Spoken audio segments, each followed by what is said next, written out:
CIBIL score കുറവാണെങ്കിൽ ഇനി മുതൽ ലോൺ മാത്രമല്ല ജോലിയും കിട്ടില്ല. മദ്രാസിൽ HDFC ബാങ്കിൽ വർക്ക് ചെയ്യുന്ന ഒരാൾ SBIയിൽ ഒരു ജോലിക്ക് വേണ്ടി അപ്ലൈ ചെയ്തു. പക്ഷേ അയാളുടെ സിബിൽ സ്കോർ കുറവാണെന്നും പറഞ്ഞ് SBI അയാളെ ഹയർ ചെയ്തില്ല. ഇതിന് എഗെയിൻസ്റ്റ് ആയിട്ട് അദ്ദേഹം മദ്രാസ് ഹൈക്കോടതിയിൽ ഒരു പെറ്റീഷൻ ഫയൽ ചെയ്തു. പക്ഷെ കോടതി പറഞ്ഞത് സാമ്പത്തിക അച്ചടക്കം ഇല്ലാത്ത ഒരാളെ ഒരു ബാങ്ക് ഹയർ ചെയ്യേണ്ട ആവശ്യമില്ല എന്നാണ്.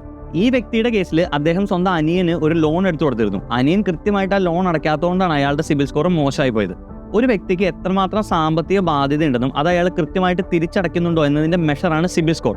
നല്ലൊരു സിബിൽ സ്കോർ കാണിക്കുന്നത് ഒരാൾക്ക് നല്ല സാമ്പത്തിക അച്ചടക്കം ഉണ്ടെന്നാണ്. ക്രെഡ് പോലത്തെ പല സ്ഥാപനങ്ങളും അതുകൊണ്ട് തന്നെ സിബിൽ സ്കോർ മോശമായവർ ഇപ്പോൾ ഹയർ ചെയ്യുന്നില്ല. ഇന്ത്യയിൽ പബ്ലിക് സെക്ടർ ബാങ്കുകളിലേക്ക് റിക്രൂട്ട്മെന്റ് നടത്തുന്ന IBPS അവരുടെ പല നോട്ടിഫിക്കേഷൻസിലും കാൻഡിഡേറ്റ്സിന് സിബിൽ സ്കോർ 650ക്ക് മീതെ വേണമെന്ന് പറഞ്ഞെങ്കിലും അത് ഇതുവരെ കമ്പൽസറി ആയിട്ട് നടപ്പാക്കിയിട്ടില്ല.